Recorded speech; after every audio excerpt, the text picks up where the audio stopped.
Okay, do you want me to share a crazy story with you? I Oh my can't God, believe you're gonna share this publicly.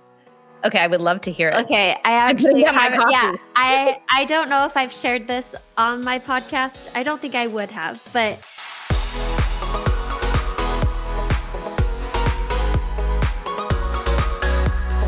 Today on the podcast, we have the beautiful Whitney Rose from the Real Housewives of Salt Lake City.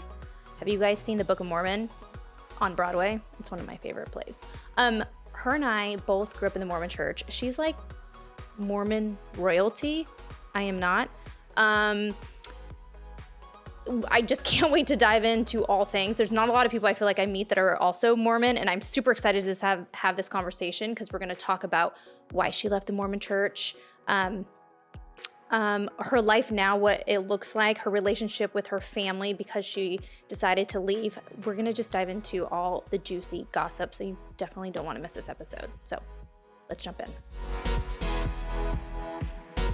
I'm laughing only because every time I think of the Mormon church or I see the word sister, I'm ready to say brother so-and-so, sister so-and-so. Anyways, hi, it's so nice to meet you.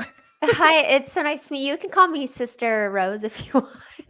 You can call me Sister Childers just for this episode. No. Only for this episode. I know. So for people who don't know, in the Mormon church, you say Brother Walton, Sister Childers, and so that's where we're getting that crazy Brother and sister. Do you know what's funny? Every time someone says my full name afterwards, and I'm sorry if this gets you in trouble and you have to cut it, but every time someone calls me by my full name, I say by the power of the Melchizedek priesthood, which I do not hold. Oh my gosh. It's funny. So it has taken me still to this day deprogramming my brain with the way that I pray. I finally got so fed up. So when I went through divorce, I got so fed up saying, "My dear Heavenly Father, I thank thee. I ask thee in the name of thy son, Jesus Christ, amen." And I was like, dude, you're only saying that because it's programmed in you.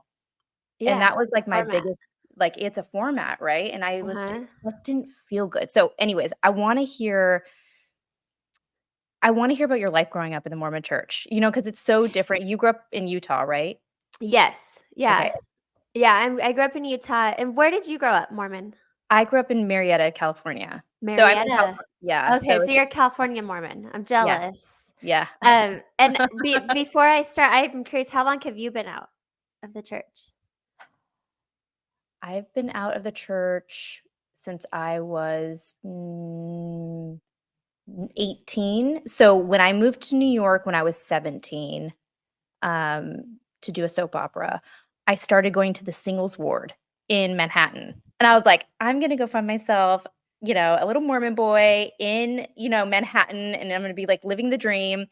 I showed up to the singles ward and I was like, oh my God. And I was 17. I was like, these people are 45. It started that much older there. Whereas a Yeah. singles ward where we grew up, it was fresh off your mission. Right out of high school, fresh off your mission. Yeah. Very different. Yeah. So it's been It's since been a then. while. Yeah, it's been a while. Me too. I've been through many churches. I started going to the Catholic church with a boyfriend when I lived in New York. Went to an actor's church out there. Then What's came an back. actor's church? Well, it wasn't. It was a Catholic church, but a lot of the Broadway people went there, so it was Okay.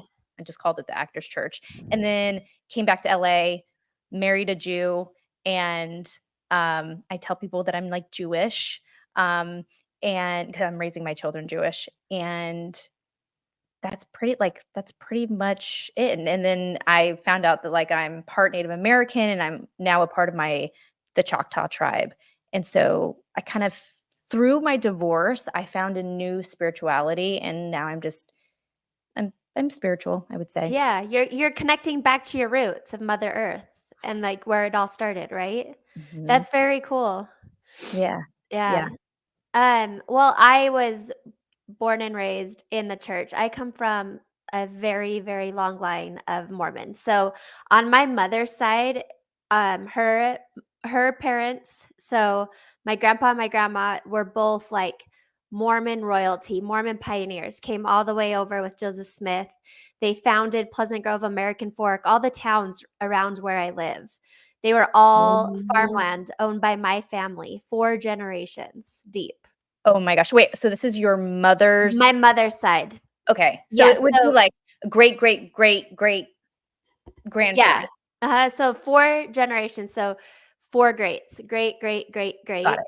on both sides, the Robinsons and the Roundies, and in Utah, that's a big name. I always joke, like, when you walk around the cemeteries, it's like Yeah. my family owns the most real estate in the cemeteries here. Oh my gosh. Yeah, so Wow. I'm named my middle name is Joanna, and I'm named after a Mormon pioneer. She passed away on her way over with Joseph Smith. And so that's a family name that has been given and passed down. So, I mean, I'm very Mormon. However, my mom, she became um inactive, I would say. She Mhm. with her first marriage, she more married someone who wasn't Mormon, had 2 kids with him, divorced him, moved back to Utah, and met my father who um, he was from California. My father's side, it's so funny. I thought we were Germans. Okay, I thought that my descent was German, so I even got a tattoo for my grandparents who've passed on in German. Uh-huh. Um, Come to find out that I'm Irish because I did 23andMe and found out that I'm 69% Irish, and my grandparents were Irish immigrants adopted through the foster system by a German family. Oh my So gosh. my dad, like, grew up with no religion, nothing, and not really even kno it's just, I throw that in there, I don't know why, ADD, but so he was in California, he found the Mormon church, went on a Mormon mission, and came to Utah, met my mom, and my mom reactivated when she and my dad got married, they decided to Mm. go through the temple. But I grew up in a very, confusing climate around Mormonism. I was active by choice. I Mhm. went to church religiously. I was, my maid president, Laurel president, seminary council, all of the things, because that was my safe place away from my home. That was um, very dysfunctional and abusive. Yeah. And so my family would go to church and sit together, but really I was active on my own right because it was my community. And when I was 18 years old, I had the opportunity to either go on a senior girls trip with my girlfriends to Hawaii or go on a church history tour that started in Salt Lake City, went all the way up to Palmyra, New York, where Joseph Smith was born, and then all the way back. And I chose the 3-week church history tour. Why? It's just something that you just felt was, like, the right thing to do? I was just in, how you're brainwashed to think that, like, if I check off every box and do everything, I'm the most righteous, I'm the most spiritual. I Mhm. pat myself on the back, and that's where I found my self-worth, by checking off those boxes and doing all those things and having the strongest testimony, having the strong, like, I was so that girl that got up there every Sunday and bore her testimony. Like, I don't know, I felt I like was not. I was not. I was so nervous, and honestly, I feel like if I got up there, I would just start crying because 'cause I'm such a crybaby. So as soon as you say it, like, so I just but kudos to you because, I mean, that was, like, a big deal. There was a I'm sure I don't know about you, but there was a lot of pressure within the Uh-huh. church, going to church and being the good Mormon girl, there I think that's what kept me specifically accountable, like, I wanted to be that good Mormon girl, but knew I was like, "God, this just feels like there's more to this," and I really think going to New York really opened my eyes to different religions and Mhm. backgrounds and seeing the Orthodox go to Central Park and, like so I think that was my still small voice telling me like, "Wait a second, like, full stop, there's something there's more to this." Yeah, that's so getting to that point, as I got home from this church history tour, I'm 18 now. I move out on my own, and I always had the same feeling, like, sitting in Sunday school lessons and talking about things, I'm like, "That can't be it. Why would we, not be inclusive of everyone?" Or Mm, different doctrinal things I just remember hitting, and I personally felt like, "This is bullshit. but I found my self-value through this community. Looking back on it, I walked up to that pulpit every Sunday because I was receiving praise and love, and I had a false sense of my self-worth through my ward. And you probably felt a lot of pressure because of your lineage. Like, that's a huge Yes, yeah. responsibility to carry on, what your ancestors did, regardless of what religion you are. I feel like there's innately there's that pressure that we put on When I ourselves. was, like, the first one in my family to not be the fuck up. Mm. So I felt that pressure of, sorry to cuss, but I, like, felt that pressure of I have to keep this going because everyone in my family has not followed this path that my mom is dreaming of for me. So Mm. at 18 though, I changed my mind and I stopped going to church and I drank my first beer, and I remember thinking I was gonna be struck by lightning, and I wasn't. And so then I journeyed out for a little bit, but then I came back and got married in the Mormon temple at 19 and divorced by 21. And then that is when I officially left.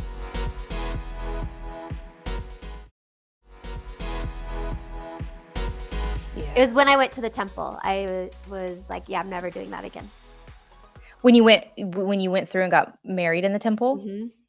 Yeah, see, I didn't have that experience, and there's so many crazy things that I've heard about that. We don't need to get into it. It's, like, not relevant, but they're, like, all online and, Yeah, no no. it was enough to say I'm done. I for sure don't believe in this. Yeah, yeah. I mean, even baptisms for the dead, which I did at the San Diego temple all the time, like, I was like, "Yes, I'm gonna go to this beautiful building," 'cause there really are beautiful, Gorgeous, yeah. gorgeous buildings, and, like, when you walk in, it doesn't matter what religion you are. There's something special for me, when I walk into a holy place, whether I'm going to the synagogue with my kids or I'm going it doesn't matter where, like.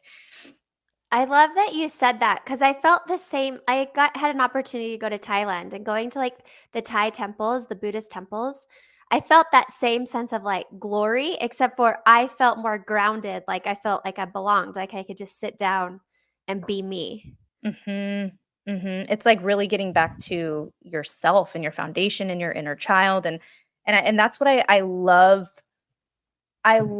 all I'm not religious, and I probably will never end up in a religious church, but if someone invites me to church, 100%, I'm gonna say, "Absolutely." Like, I love learning about how other people practice, and there might be a message that I need to hear that day that the preacher or the bishop or whoever it is talks about. So, I don't know, I just really appreciate it. So you left at 19, Yeah, officially done, walked away by 21, but 21. 19, I that's when I was out, but then I landed myself in a situation where now I'm eternally tied to someone and had to figure out a path out of it, and, it came at the cost of my family. It was hard for my mom, my Mm, siblings, to really accept the fact that that was the path I was taking, and honestly, I just started the path of kind of like what you did. I started going to, like, non-denominational churches, mhm. and I loved how irreverent the music was because, in the Mormon church, it's so da, And we da, could probably both give at da, the same da, time. da, da, da. It's like doomsday. Yeah. And I remember going, I'm like, there's a rock band and there's coffee, and I'm like, this is how it should be. Music moves people. I was Mhm. bawling, and I started taking, um I never went consistently, but I just dove more into, like, understanding universal laws, spirituality. I started meditating, doing a lot of yoga, just connecting with myself. And then I realized, wow, I am connected to something, but it doesn't need to be the Mormon male god that I knew what it was, And I that I think that thought it was. yeah, and I think that's where, for me, my outlook is where I think a lot of people get confused is, some people really need religion in their life to give them a purpose and structure. But once you kinda get quiet with yourself, it's you really only you need yourself. Like, everything you need is right here in this body. Like, Mhm. you don't have to cling on, and whether it's alcohol or drugs or social media or a bad relationship or whatever it is, it's like we just have to really turn inward Yeah. now. So, And it's hard. I don't know if you found this, but I had to, like, learn how to do that mm, because I was always taught to rely on reading my scriptures, bearing my testimony, praying the certain way. I had to really learn and discover that, and people always mhm. ask me how I did it, and I'm like, "I don't know, it took a decade." But Yeah, it does take a long time. I told you I still catch myself praying. I'm like, "Wait, that's not how I pray anymore." Like, that's old behavior. So I think that that's just it's constant work. So yeah. now that you're out of the Mormon church and you have children and you have a new family, Mhm. is it what do you practice? Where do you find your spirituality? And you said meditation, but is there anything specific? Do you follow like what meditations do you love? What practices, fitness practices do you find are really like, you know, what am I trying to say? Yeah, so, like, what am I teaching my kids? Like, how to be spiritual? Like, what are our practices? Yeah, yeah, Yeah, yeah. so, a joke at our house is always like, "You need to get outside and get your feet in the grass." So, something that I'm teaching my kids is exactly what you said, that it's about your relationship with yourself. So, I really focus on teaching my kids how to talk positively about themselves and think positively about themselves.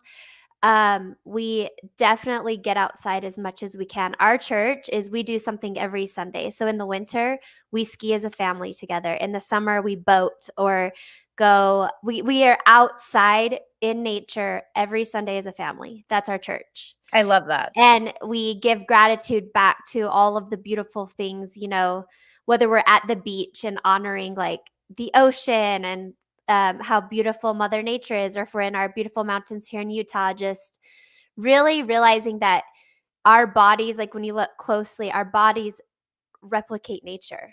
Mhm. And I'm trying to teach my kids how to feel connected to that and feel responsible to that. Um, it's hard. My kids are 13 and my son turns 11 this month. And, the influence of the iPhone, the internet, social media, it's really hard to teach kids about self worth when the world is built to tear them down. Mhm. I And have the same issue in my house. I have a almost 14-year-old daughter and 11-year-old daughter. oh, yeah, so very, Or 10-year-old, sorry, 10. yeah, same ages. And so, it's just teaching when we talk about God. So my daughter, she prays to Heavenly Father or God. Mhm. Mhm. My son doesn't believe in God, so he prays to the universe. My Mm. son my son believes that we all are God, that we're all collectively God. Oh my So gosh. when he speaks to universe, and I speak to higher power. Mhm. And Mhm. so it's interesting. And my husband, he's not as open yet. He was raised Mormon as well, Oh, but I was gonna ask you yeah. how did you meet your husband? Oh, we had a very scandalous office romance. Mm. Oh my god, I almost spit out my coffee. I had Yeah, no idea. Sorry. no, you're good. We had a very scandalous office romance. I was on my way out of Mormonism. He was going through a separation, very Mormon. He was a closeted, like, he would closet drink, closet like, he had kind of a double By the life. way, there was so sorry to cut you off. That's Yeah. funny you mentioned that because I tell my partner all the time, I said, "Do you know how many people in the Mormon church that I knew that we would, like, go to Target and they were like we would run into whoever it was from the church and they'd be outside smoking or so and so's drinking Mhm. or cheating on their wife." It's like people don't talk, but let's be honest, they're all human and we all fuck up. Let's be real. And like Yep. there's beauty in imperfection. So that's very funny you say that because Yes, he was, like, closeted. okay. Right? I didn't know where you were going with the closet. I was like, okay. Not he's just he was, like, closeted, like, living a different lifestyle, like, wanting the best of both worlds, and he found Yeah. himself very conflicted, and, our our getting together was very scandalous, which, I'm not proud of, but I also don't regret, because like you said, people make choices and do things for many different reasons, and I really think that my husband and I met to get on the same path spiritually for our well-being. Like, we Mm. kinda pulled each other out of that, but my husband now is just barely coming around to the fact that it may have all been bullshit. That's For hard. him, not for, because we still have, I wanna be respectful, because we still have so many, like you said, I come from long lineage of Mormonism, and so does he, Yeah. so being respectful, like, when I say it's BS for us Yeah. personally, right? Yeah. Yeah. So I have my older he sister's doesn't so separate. pray. I've never heard my husband pray. Really? Yeah. But my kids and I, we actively talk about, um okay, do you want me to share a crazy story with you? I Oh my can't believe god. I'm gonna share this publicly. Okay, I would love to hear it. Okay, I I'm putting actually down my haven't, yeah, coffee. I don't know if I've shared this on my podcast. I don't think I would have, but so I a couple months ago, we went to a wedding, and it's my husband's nephew, who, by the way, I was friends with before I was his aunt. So I was friends with Okay. him via my ex-husband, Okay. and he's now my nephew. Okay, I That's know. Utah for you. Yep. So he got remarried, and we were at his wedding, and it kinda crossed my mind that my ex would be there, but I didn't know if they were still friends. It's been like 14 years since I've Mm. gotten divorced, so I don't know. 15 years. Gosh, I don't even know anymore. And, anyways, my daughter, she was like, "Let's go through the food line," and I had spotted my ex-husband, so I was like, "Let's just wait a minute." And she's like, "Well, I'm starving. Can you please come with me?" I'm like, "Just go, babe. You're good." She's like, "I don't know anyone here." And she stops, and she looks at me, and she looks over at the food line. She goes, "Is that your ex-husband?" I'm like, "How did you know that?" She goes, "I don't know," because she's never seen a photo of him. She doesn't even know his name. Like, we don't talk about Oh it, okay? my So gosh. she's like, "I don't know, mom. I just, like, felt it in every part of my body, and I just know, is that your ex-husband?" I'm like, "It is." And she's like, "Whoa, mom." It was like it was like time stopped, and the universe was spinning around me, and all my parallel possible lives were, like, coming together at once. Oh my And she was gosh. like, "Can you imagine?" She goes, "Mom, you'd be here at this wedding regardless. You would have been at this point in time no matter what." And she goes, "What if you were here with different kids? Dad would still be here with like his like a different situation." So we're having this like parallel universe crazy, like You're like, "I how, have to sit down for a second." yeah, so then my son comes up, and we bring him on it, and it was a really cool thing to just talk about how, coming back to what we believe as a family, what I'm teaching my kids is that every choice you make matters. And Mhm. whether it's big or small, it has a ripple effect, and I love, like, give butterflies behind it. It's like a butterfly effect, and so we're just sitting there just tripping out on the fact that I would have been at that place and time possibly no matter what, or maybe Mhm. not. Maybe I would have been on a different path, but the choices I made led me here, and now I have these 2 kids, and so it was like a cool, just universal law of be a good person, make good decisions, Yeah, and it's that's wow. That I yeah. mean, what are the chances of that and your daughter, she must be so in tune and so like, it just shows you whatever you're teaching her to really trust herself, and for me as a mom, I'm trying to teach my kids to trust their instinct because that's where the truth lies. The Uh-huh. truth lies. Your brain is going to make up stories, tell you things that you don't wanna hear, all sorts of crazy things, but your insides, your gut Yes. will not lie to you. Yeah, and your gut will not lie to you, your intuition is strong, and in religion, that they say it's the Holy Spirit or whatever it tells you, right? Mhm, But mhm. I love that. It's like, we know the truth. My mom still calls me and I'm like, "Mom, you'll never believe what happened," because I have this, like, weird I don't wanna say psychic ability, I just have I'm really in tune with my intuition, and I can't really put words on it.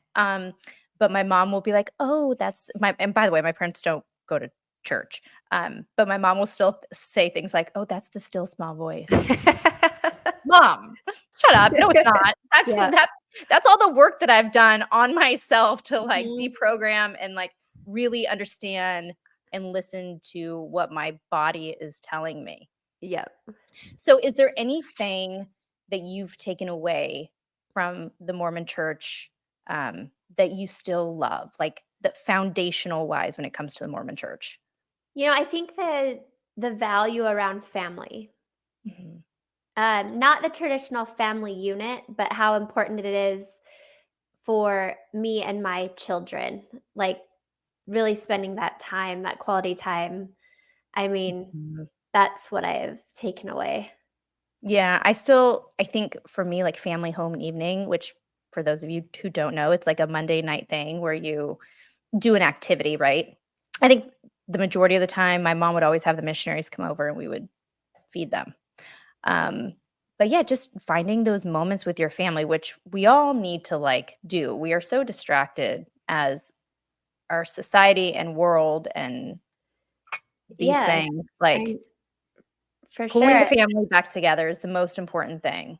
Yeah, so I think the value around family, and it's taken me about, 15, 16 years to get to where I am now of extending that to my siblings too, even siblings I'm not close to or no, don't see as often. It's, do I believe that we are an eternal family and we're going to go live in different levels of heaven as the Mormon belief? No, but like our souls came together at this time on the earth. And so Mhm. just being respectful of that, it doesn't mean you have to like pour into it. I don't know. I'm having a hard time. But just that families aren't eternal, but our souls are eternal and we're all here Mhm. together on this earth. So Mhm. And that's yeah. a beautiful thing. I mean, it's like not it's just pivoting, and I feel like there's so many great things that we could implement. It's so funny. I just think in my head, like, when I say foundational things, I went straight to, like, casseroles. I don't make Oh yeah. casseroles, by the way. I don't even know how to make I don't even think I was attempting to make a casserole the other day, and I don't even have a casserole pan. So I was like, "Okay, I'm not making a casserole. We're not doing that." Which is another thing most people don't know about the Mormon church is that they're really good at casseroles. Yeah, and I would say service, like they Service, like yes. the casserole makes me think of Relief Society of, funeral potatoes are a real thing.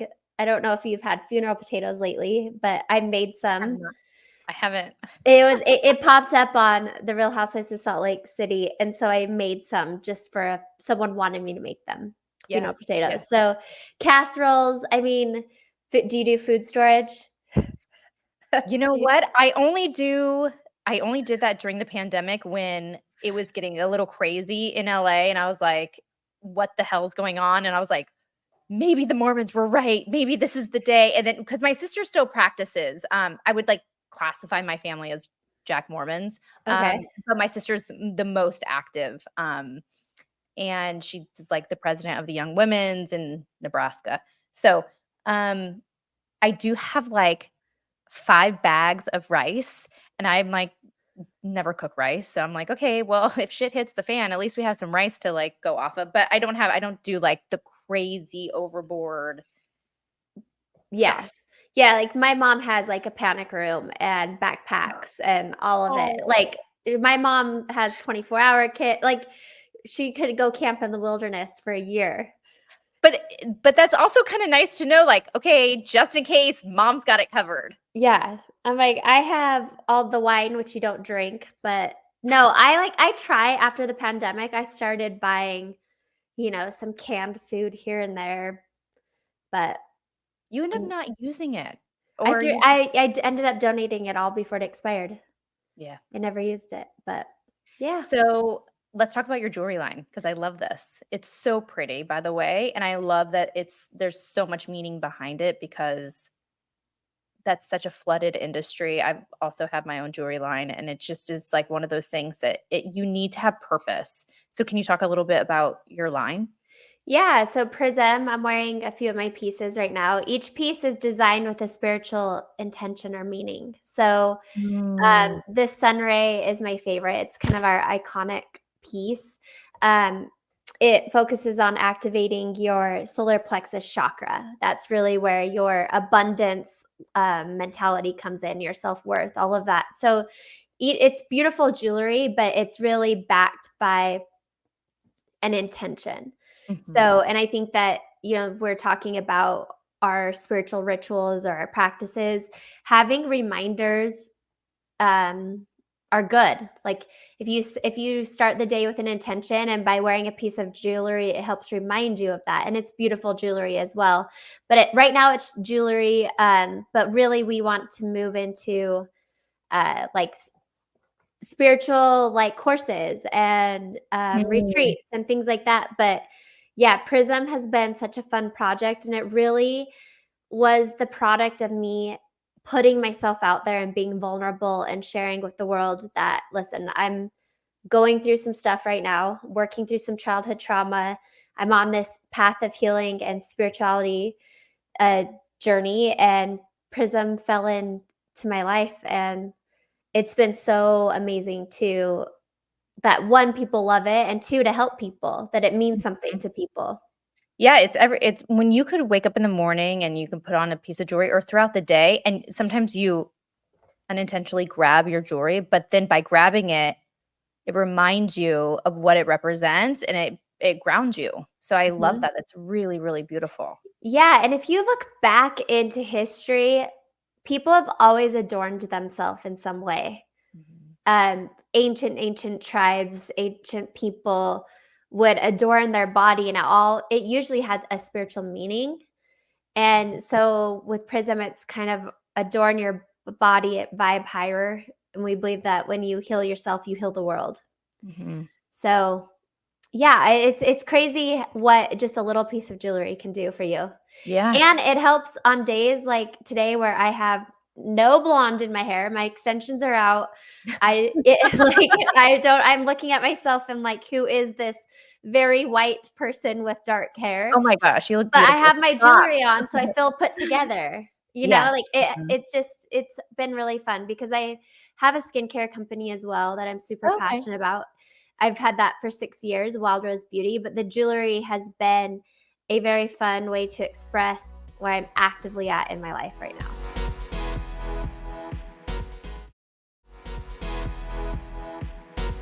And you also have a podcast. Yes. What do you want your listeners to take away from each episode when they listen? Giving people different ideas to think about, to expand your thought process around a topic or a thing or a belief system. I love We that. do it. Bring in a lot of cool guests. Like we've had astrologers, spiritual healers, psychics, religious people, just all the things. That's so fun. Yeah. But what about yours? What do you like? My What do you want podcast? what do you want your listeners to take away? For me, starting this podcast was really about taking the village that has really helped me because I could not get to where I was like without these people, whether they're spiritual leaders, whether they're doctors, whether they're friends of mine, or people that I just look up to, right? That are my mentors, and they don't know. So I've now created this platform as a way to like invite people into my home, or on the podcast to talk about their journeys and how they're creating their happily ever after, because it all looks so differently, right? Like, Yeah. especially growing up as a Mormon, um, and this idea of like what Walt Disney created around our happily ever afters and what we learned from these Disney movies that shaped our lives. These are, my 7-year-old little self. And then you go through very traumatic experiences and you wake up and you're just like, how the heck did I get here? Like, can I please hit rewind and start all over, because this is like, I don't even know where how am I here, right? And Yeah. how did I let other people influence me, and why did I stay for so long, and why did I make the choices that I did, and then you kind of beat yourself up. And um so I really had to change my life that way, and I realized that, like, everyone's happily ever after is very different. It's Mhm. very different. It doesn't matter what background, ethnicity, whether you're gay, straight, transgender, it doesn't matter. Like, I just want people to be happy because, like you said, like, when people are happy, we're going to have a better world. And like, we're all energy and we all feed off of each other. And I think that this year, I'm hoping that the world really like takes upon each individual home and community and heal themselves, because there's so much healing, and not get stuck in the trauma, right? We all Yeah. seem to love to sit in the trauma um, and drama. Yeah. Well, And 'cause it's sticky energy. It keeps you yes. there. So for me, I want to be able to help people. I also have a child. My oldest daughter is neurodivergent and she has severe learning disabilities. And that's another aspect of my life where, not to take away from her story, but raising her, and dealing with doctors and therapists and co-parenting, and truly understanding how to help my child has been she's also been a big motivation for this podcast. And she did an episode with me, and I'm hoping that I want her to be able to embrace who she is, being Mhm. neurodivergent, right? And saying, you know what? I might not ever learn my multiplications, and that's okay. That's not going to be my path in this life. And I want to share that with other people. Yeah, that's beautiful. I love that. 'Cause I think that everyone needs to realize what their gifts are. Everyone has a unique set of gifts to share with the world. And so Mhm. I love the work that you're doing. Thank you. And your daughter's so lucky to have you as a mom. Thank you. And before we go, because I'm a fan of a lot of your work, so what is your favorite role that you've played? Oh my gosh. Okay, 2 immediately popped into my head. I was in a movie called The Master. Paul Thomas Anderson directed it. It was with Joaquin Phoenix, Amy Uh-huh. Adams, Philip Seymour Hoffman, and I played Philip Seymour Hoffman's daughter. That was a huge pivotal moment in my acting career, and I learned so much being on that set. Another really fun role, and I love doing period pieces. Like, if I could do period pieces from here on out, I totally would. I just love diving into history. Um, Another great role that I had so much fun was Ray Donovan. Yeah. That was just, like, crazy and wild and, like, sexual and, like, just working with great people. So, Yeah, I yeah, love Ray Donovan. That was a good role. thank you. Yeah, it Yeah. was. It was really good. Well, thank you, for coming on, and you have a beautiful family, and thank you for sharing your story. Yes, thank you for having me on, and thank you for sharing your story with me too. So thank you, Whitney, so much for coming on. I really appreciated this conversation, discussing motherhood, entrepreneurship, having podcasts. All these things are so important, and for women to get together and just to be open and vulnerable. So thank you. Please don't forget to subscribe and like, and you could follow Whitney on all social media. I will drop all the links below, and until next time.